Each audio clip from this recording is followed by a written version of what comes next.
dia. Hoje, domingo, dia 19 de janeiro de 2025. Mais uma live dos estudos, ou do estudo do Novo Testamento. Estou aqui improvisando uma forma para poder conectar. O sinal de internet aqui onde estou em viagem, o sinal de internet não é bom. Então pode ser que trave um pouco, principalmente aqui no Instagram. E vamos conversar hoje sobre o capítulo 7 do Evangelho de Mateus. Estamos encerrando o capítulo 7, encerrando a estrutura do Sermão do Monte. E vamos conversar hoje sobre a prudência.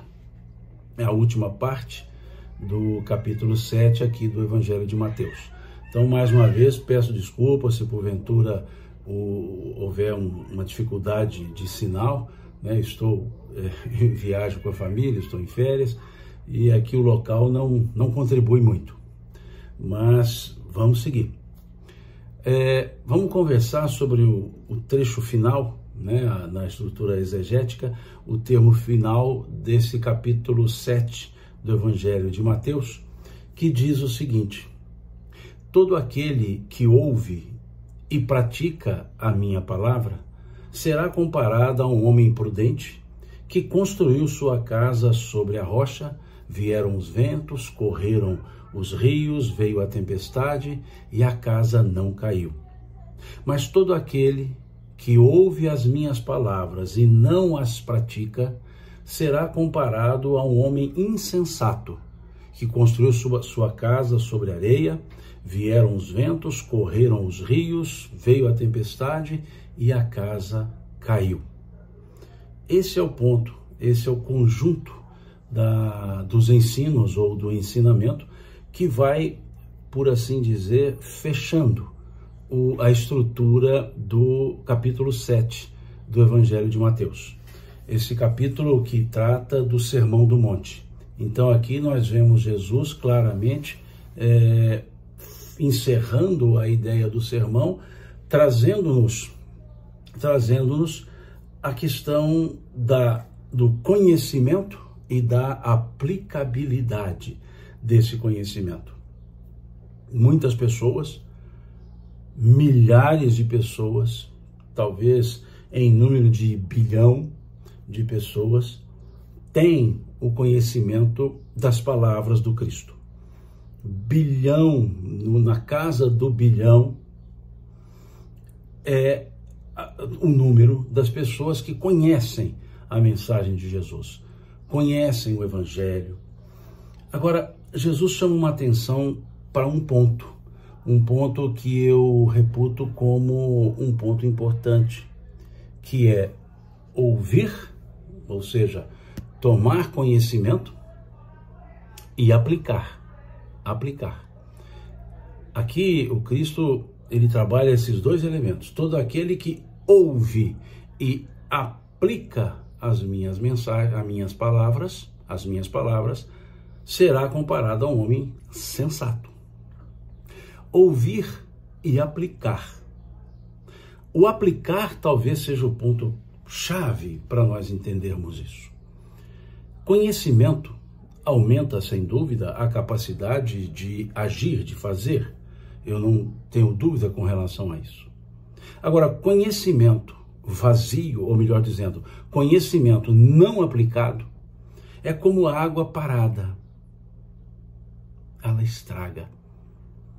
Conhecimento é para ser partilhado, mas não no sentido necessariamente, no sentido de verbalizá-lo, passá-lo para os outros em forma teórica. Mas o conhecimento transmitido aos outros de forma prática. É isso que é importante. Esse conhecimento de forma prática, na atitude. É como se nós disséssemos conhecimento e consciência. Ter conhecimento é saber sobre. Ter consciência é a sabedoria de introjetar o conhecimento e aplicá-lo. Um exemplo que nos deixa mais fácil esse entendimento. Um médico, pneumatologista, sabe os males, por exemplo, sabe os males do cigarro e, no entanto, fuma. Esse pneumatologista tem o conhecimento sobre os males do fumo, mas não tem a consciência para aplicar esses conhecimentos em si mesmo. Isso é a diferença entre conhecimento e consciência. Um exemplo mais simples, até ouvi recentemente num canal do YouTube, melhor dizendo, do TikTok, uma pessoa dizendo assim, conhecimento é saber que tomate é uma fruta.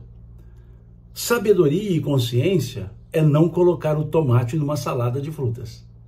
É interessante isso. Conhecimento, ele é o mundo teórico, mas o mundo teórico precisa ir para o mundo prático.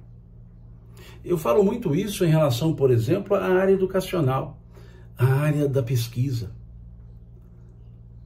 Há mais de 40 anos, vamos dizer, aposentei há pouco na docência, há 40 anos eu atuei na educação.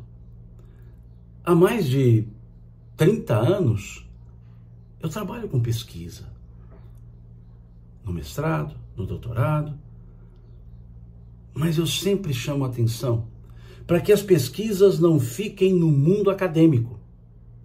Porque eu vejo trabalhos belíssimos, projetos de pesquisa, mas não tem aplicabilidade prática.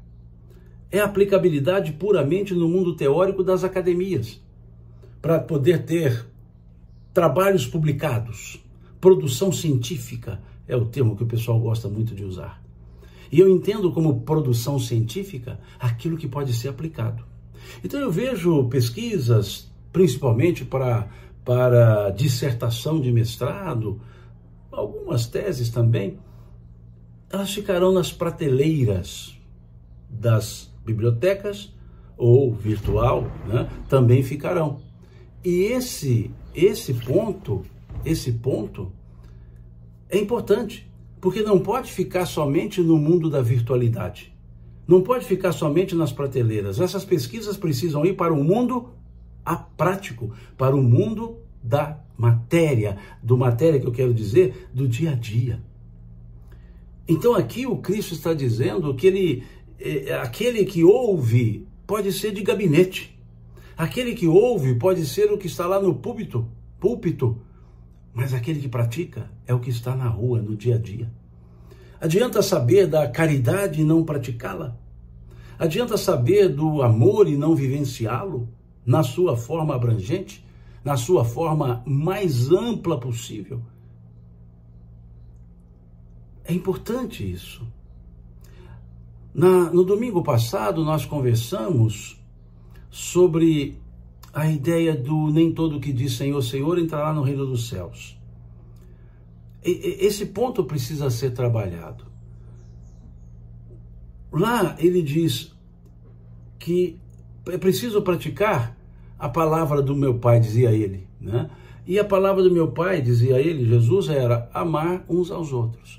Agora, adianta eu poder discorrer sobre o amor, saber de cor os itens do capítulo 13 da carta de São Paulo aos Coríntios, primeira carta, que é um tratado sobre o amor? Adianta eu decorar ali e dizer, ainda que eu falasse a língua dos homens e dos anjos e não tivesse amor, e aí seria, se eu não pratico isso? Se na demonstração prática não acontece, se a demonstração prática não acontece? São esses os elementos fundamentais para esse encerramento do Sermão do Monte, para essa questão de saber e aplicar. Conhecer, ter conhecimento e não aplicar, qual a utilidade? Ou ter conhecimento somente para o mundo teórico, que utilidade? Discursos, palestras, são importantes para aprendermos e para aplicarmos. Eu pondero muito isso. Ouvir e praticar.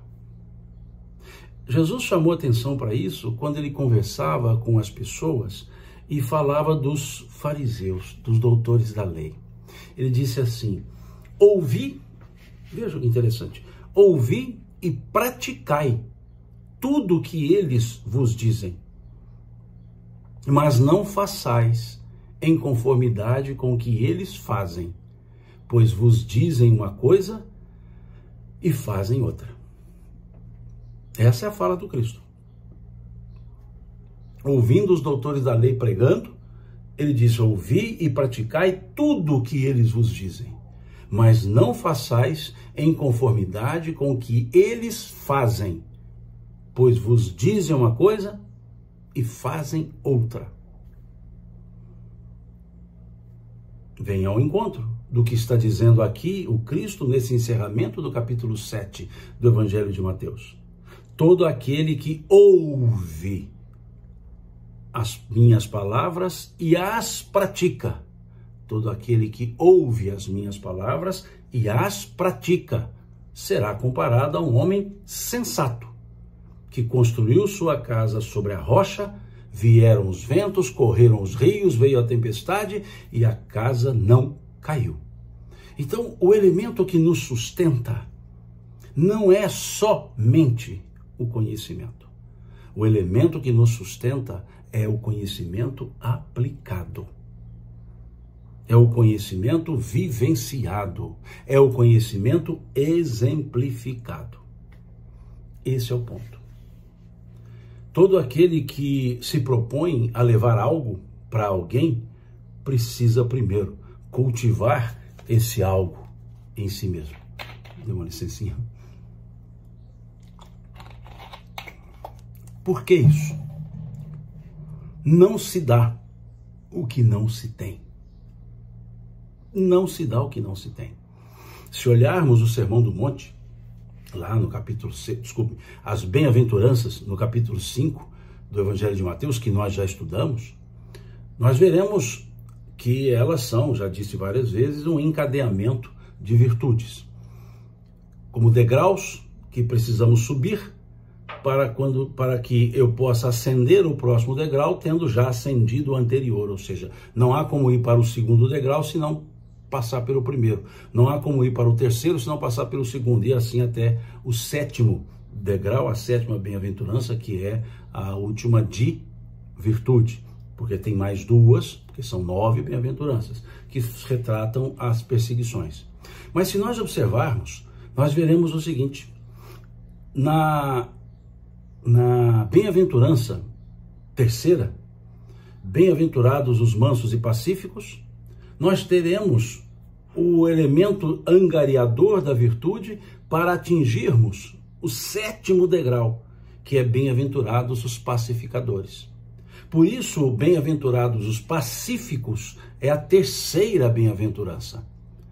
Como que? Primeiro preciso ascender a essa terceira bem-aventurança para depois ir à 7ª bem-aventurança. E nesse sentido, então, a 7ª bem-aventurança diz-nos o quê?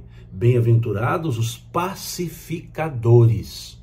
Vejamos a terceira bem-aventurança: bem-aventurados os mansos e pacíficos. Mansos e pacíficos. 7ª bem-aventurança: bem-aventurados os pacificadores. Ser pacífico e ser pacificador são coisas diferentes.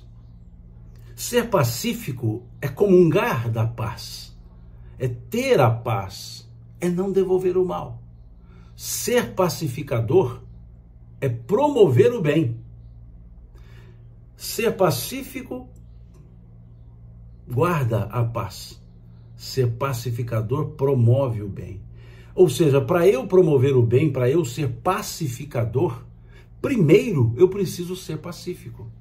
Se eu não tenho a temperança, como demonstrar lá fora o equilíbrio? Então é preciso angariar a virtude, ou seja, o conhecimento, me permita a expressão, digeri-lo e transformar em atitude, transformar em ação. Transformar em exemplificação. Por isso eu sempre digo, ninguém dá aquilo que não tem.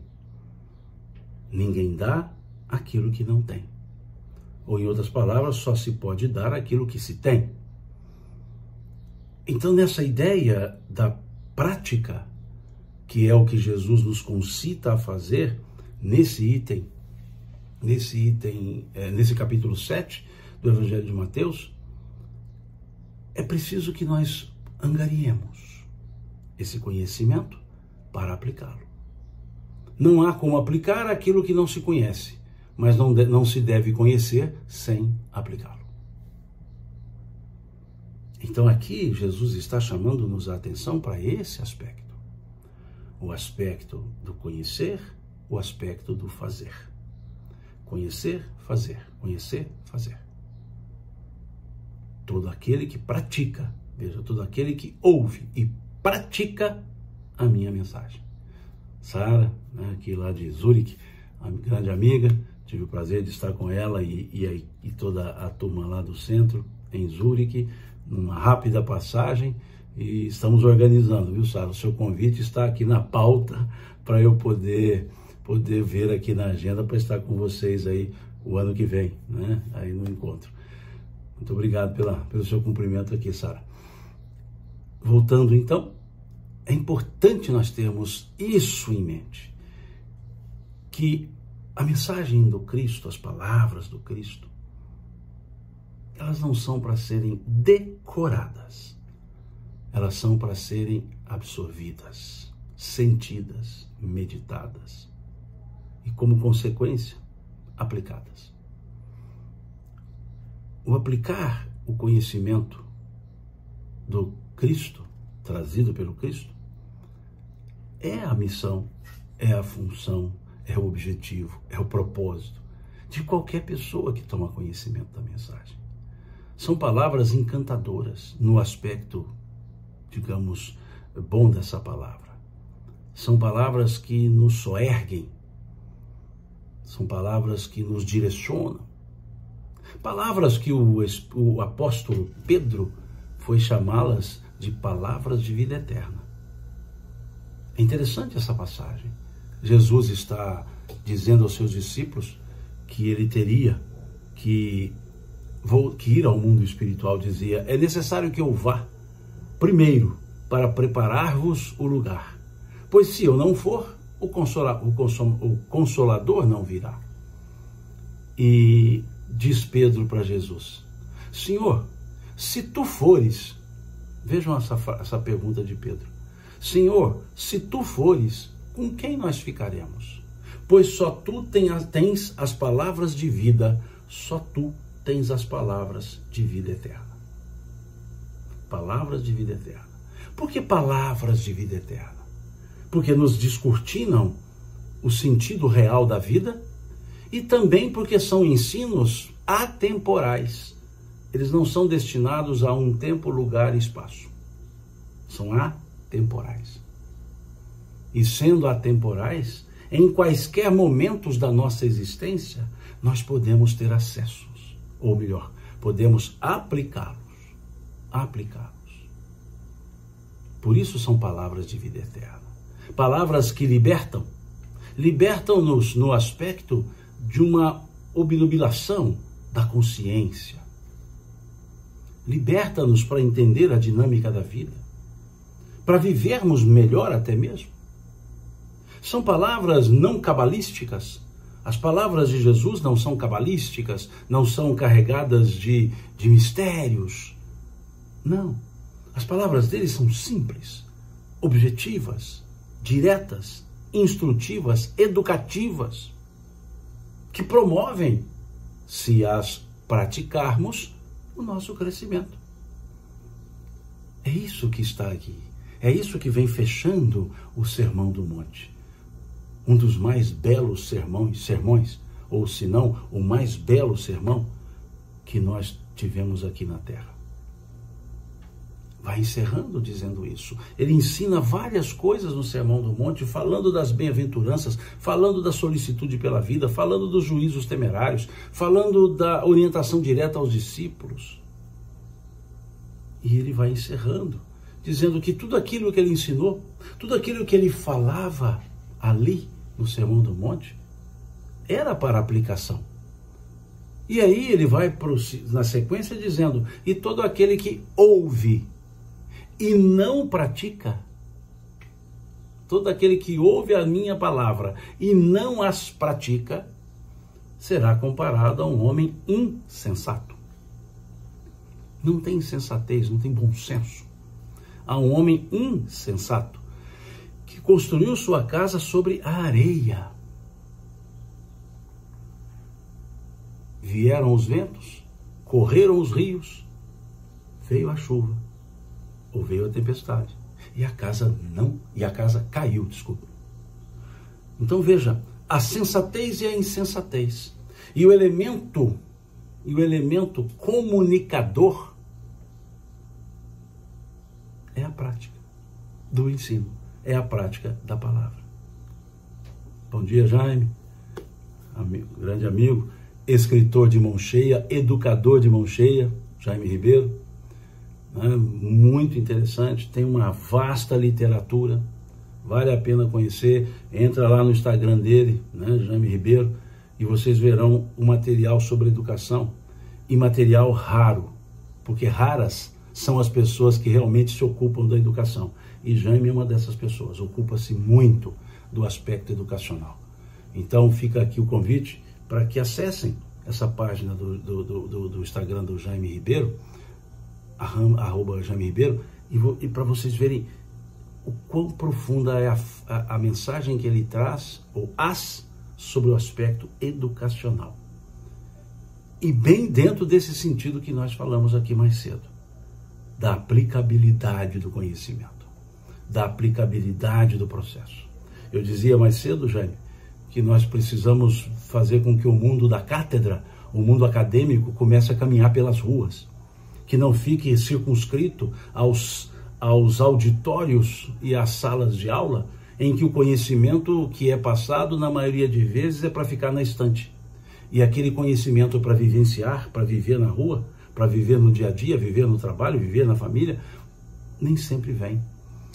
Eu falava mais cedo, Jaime, das questões das pesquisas acadêmicas, pesquisas da academia, pesquisas que de aplicabilidade prática poucas nós temos. A maioria é pesquisa para poder apresentar a tese, apresentar a dissertação, apresentar o trabalho de conclusão de curso, a monografia, mas não para aplicabilidade prática. E eu dizia que todo o discurso de Jesus, toda a pesquisa desenvolvida por Jesus era de aplicabilidade prática. Tanto era que continuamos falando dela até hoje. E é o que ele nos chamou a atenção nessa passagem. Prática. Prática daquilo que se conhece, ou que se diz conhecer. Porque conhecer e não fazer, melhor seria não conhecer. Mas se conhecemos, por que não fazemos? Por que não fazemos? E uma outra parte interessantíssima, que é o último versículo, aliás, os dois últimos versículos desse capítulo 7, é a percepção do evangelista. É Mateus percebendo como as pessoas receberam aquele Sermão do Monte. O Sermão do Monte é um espetáculo de profundidade, clareza, objetividade, mas a forma que Mateus encerra o capítulo 7, em que ele percebe a reação das pessoas, é que me chama muita atenção. Lá no final ele escreve assim: e todos se admiravam da sua doutrina, porquanto ele falava com autoridade, diferentemente dos fariseus. Vejamos esse último versículo, esses dois últimos versículos, que encerra o Sermão do Monte, que encerra o capítulo 7 de Mateus.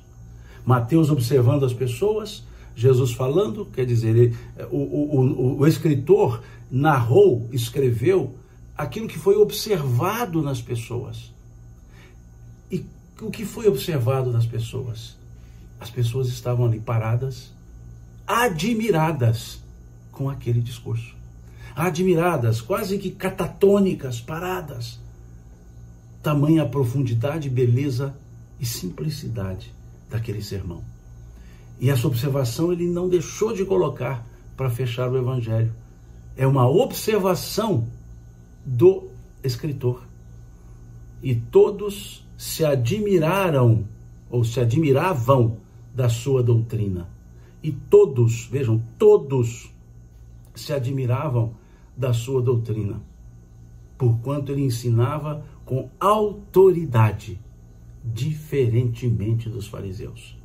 E onde está então, ou estava essa autoridade no discurso de Jesus que diferenciava-o dos discursos dos fariseus? Estava na prática, na exemplificação.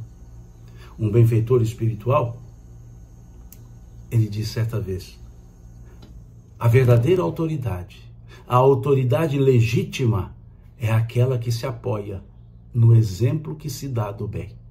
A verdadeira autoridade, a autoridade legítima, é aquela que se apoia no exemplo que se dá do bem. Aí estava a autoridade de Jesus, diferentemente dos fariseus, conforme foi colocado. Diferentemente dos fariseus. Porque os fariseus falavam, mas não agiam, não praticavam. Exigiam a conduta do outro, mas não aplicavam essas mesmas exigências nas suas próprias condutas. A verdadeira autoridade, a autoridade legítima, é aquela que se apoia no exemplo que se dá do bem. Então pensemos, a autoridade não está no título, a autoridade não está no cargo. Título, Jesus era chamado por Rabi, Rabone, como outros também eram chamados por Rabi e Rabone. Mas a diferença entre eles, Jesus e os demais, é que Jesus tinha o título de fato, pela prática do conhecimento que ele transmitia, pela prática, e não pelo discurso. Então hoje eu vejo, me perdoe, desculpe, mas abro mais parênteses, eu vejo pessoas se valendo da autoridade, ou criando uma autoridade para dela se valer, com o currículo. A autoridade não está no currículo, a autoridade está no comportamento. A autoridade, repito, não está no currículo, a autoridade está no comportamento. A autoridade não está no cargo, está no comportamento. E quantas pessoas hoje vejo, palestrantes, no meio espírita, que antes de começar a palestra, lê o currículo. E o currículo é só o currículo acadêmico, o currículo profissional. Que interessa? Não interessa o currículo acadêmico e profissional, interessa o que vai ser falado. A autoridade não está no currículo, a autoridade está na prática, na aplicabilidade, no comportamento. Então não nos interessa essa pessoa que sobe ao púlpito, ou à tribuna, se assim quiserem, ou ao palco, ou que vira evidência, não interessa que profissão ele exerce. Porque o que vai ser trabalhado ali, é o que vai ser olhado, é o que se fala. Não o currículo que traz. Já me incomoda muito, a mim também, normalmente quando me pedem o currículo, eu só mando assim, o meu nome e a casa espírita a qual para a qual, né, eu me ofereço para trabalhar, ou na qual eu me ofereço para trabalhar. Basicamente é esse, meu nome e a casa espírita a qual eu pertenço, por assim dizer. Porque o título que eu trouxer não é para a apresentação. O título que eu trouxer, pelo menos, seria para que eu pudesse aplicar aquilo que eu conheci pelo título que eu envergo. Mas, na verdade, não é isso que acontece. Eu, certa vez, não estou brincando, foram mais de 5 minutos lendo o currículo do palestrante. Mais de 5 minutos.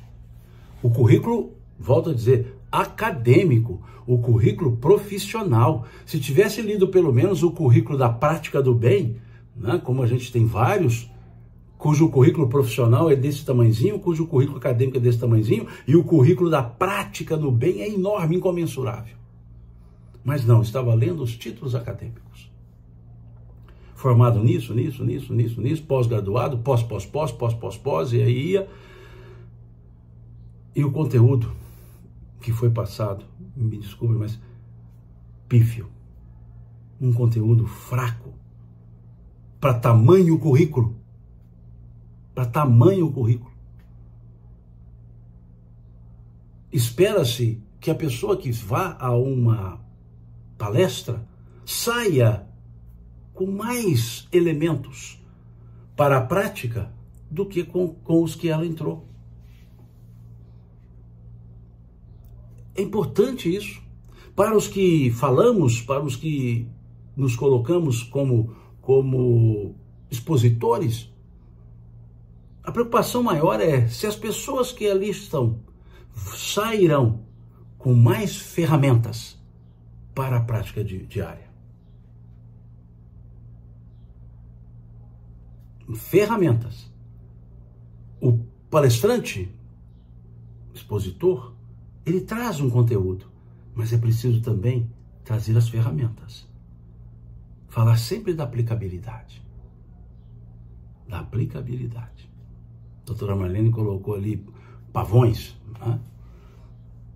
Então, o que nós vemos ali, quando Mateus encerra o capítulo 7, o Sermão do Monte, é essa percepção. E isso é importante nós entendermos, nós percebermos. Percebemos a percepção do evangelista. Narrou todo o sermão, mas não deixou de narrar a percepção das pessoas. E todos se admiravam com a sua doutrina, porquanto ele ensinava com autoridade, diferentemente dos fariseus. Diferentemente. Olha aqui, advérbio perfeito. Diferentemente dos fariseus. E aí nos perguntamos, o que nós estamos fazendo de diferentes? Como nós já vimos aqui no estudo do capítulo 5 do Evangelho de Mateus, do Sermão do Monte, quando Jesus pergunta, se amardes somente os que vos amam, o que fazeis demais? Não fazem assim os publicanos? Se saudardes somente os que vos saúdam, o que fazeis demais? Não fazem assim os publicanos? Então é importante esse aspecto do fechamento, do encerramento do Evangelho de Mateus, do capítulo 7 do Evangelho de Mateus. E todos se admiravam da sua doutrina, porquanto ensinava com autoridade, diferentemente dos fariseus. Aí nós entendemos por que o Sermão do Monte é o sermão, no singular, é o sermão. Profundo, não extenso, profundo, objetivo, sem rebuscamentos, de total aplicabilidade e simples no entendimento, para o entendimento. Por isso é o sermão. Muitos atribuem, eu não li isso diretamente nos escritos de Gandhi, mas atribuem a ele uma fala que ele teria dito que se queimássemos, se perdêssemos todos os escritos dos evangelhos e salvássemos o Sermão do Monte, o cristianismo estaria salvo. Porque ali está todo o conteúdo. Todo o conteúdo. E aí observemos, o Sermão do Monte, todo ele, das bem-aventuranças a essa exclamação de Mateus, todo ele é de aplicabilidade prática. Todo ele é de aplicabilidade prática. Não há como dizer que ele é teórico. Não há como, só teórico. Não há como dizer que ele é inaplicável, pelo contrário, plenamente aplicável. vou usar uma expressão bem mineira, de cabo a rabo, de ponta a ponta. É importante isso. E tudo que nós falarmos sobre a mensagem do Cristo, tudo, precisa ser de aplicabilidade prática. Então eu sugiro que leiam novamente. Nós estudamos aqui toda a estrutura, do capítulo 5 ao capítulo 7 de Mateus. Estudemos. Leiam novamente capítulo 5, capítulo 5, 6 e 7 do Evangelho de Mateus. Mas leiam meditando em cada conjunto das falas. Cada bem-aventurança, debruce sobre ela. Debruce sobre ela e beba dessa fonte. Cada bem-aventurança. Meditemos em cada uma delas. Meditemos no que é pobres pelo Espírito. Meditemos no que é os que choram. Meditemos no que é mansos e pacíficos. Meditemos no que é sede e fome de justiça. Meditemos naquilo que é misericórdia. Meditemos naquilo que é pureza de coração. Meditemos naquilo que é pacificador. E nas duas bem-aventuranças de perseguição, para entendermos o nível que precisa ter para ser perseguido. A Glaucia aqui pergunta, todo domingo há estudo nesse horário? Tento, Glaucia, todo domingo eu tento. Eu tento fazer em todo domingo, em todos os domingos, às 9 da manhã. Tento. Hoje quase não consegui. Eu estou em viagem, num local que a internet não é muito boa. Eu fico vendo aqui os risquinhos do Wi-Fi, tá só num risquinho e torcendo para não travar, para dar certo. Mas fiz aqui um improviso, pus aqui, eu estou aqui com as duas câmeras em cima de uma geladeirinha aqui, de um frigobar, apoiado para ver se dá, porque estou muito improvisado aqui, mas fiz assim para que não perdesse o domingo, para que não perdesse essa continuidade do estudo, não encerrasse o estudo, né, nesse domingo agora. Né? Então a gente vai se ajeitando. E tem uma outra fala interessante aqui da Sandra Cristina, ela disse: busquemos cada um de nós viver os ensinamentos de Jesus. Disse Jesus: segue-me tu. É interessante essa frase, viu, Sandra? Porque ela tem uma partezinha antes, né? Jesus diz assim: que te importa os outros? Segue-me tu. Olha que interessante isso. Que te importa os outros? Segue-me tu. Para nos chamar a atenção do efeito manada. Desse efeito manada, desse efeito do vai com os outros fazem, a gente também faz. E aqui cabe bem uma aplicação de um ditado, que diz assim: o certo é sempre certo, mesmo que ninguém o faça. O errado será sempre errado, mesmo que todos façam. Essa frase para mim é muito importante.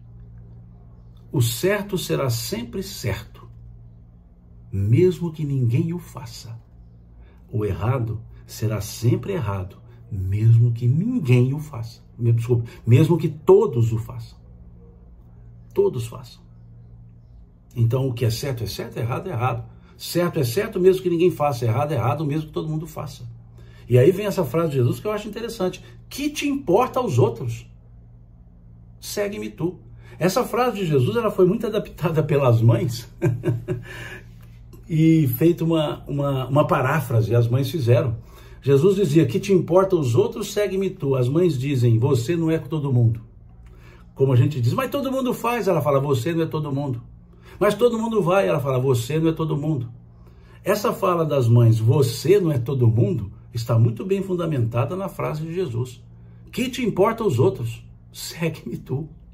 Eu acho que as mães fizeram um curso antes de chegarem à Terra, fizeram um curso. Aliás, minha esposa fala isso.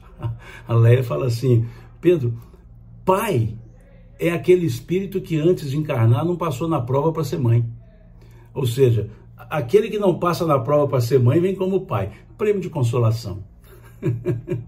Mas é esse o aspecto. Eu acho muito interessante, a Márcia diz: as mães sabem da coisa, pior que sabe mesmo. Aliás, melhor é que sabem mesmo. Pior somos nós, que depois é que percebemos isso. Então, quando eu ouvia da minha mãe: você não é todo mundo, eu falei: mãe, mas deixa eu ir nesse local. Não, você não vai. Mas todo mundo vai, você não é todo mundo. E aí, eu creio que as mães se basearam nessa fala de Jesus. Que te importa os outros? Segue-me tu. Ou seja, ninguém está me seguindo, segue-me você. Que te importa os outros?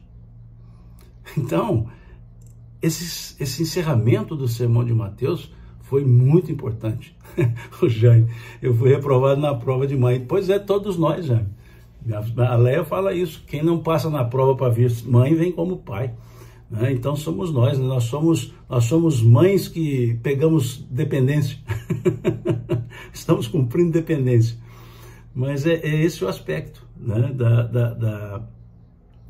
da beleza da individualidade que nós somos. Cada um constrói sua vida. Aliás, é isso que disseram, né? Eu sempre gosto de citá-los, dois filósofos modernos, filósofos contemporâneos, o senhor Almir Sater e o senhor Renato Teixeira, professores Almir Sater e Renato Teixeira, que escreveram um tratado existencial. Quem gosta de filosofia, se ler, se meditar nessa frase desse tratado existencial escrito por Almir Sater e Renato Teixeira, chamado Tocando em Frente, saberá muito bem lidar com o existencialismo sartriano.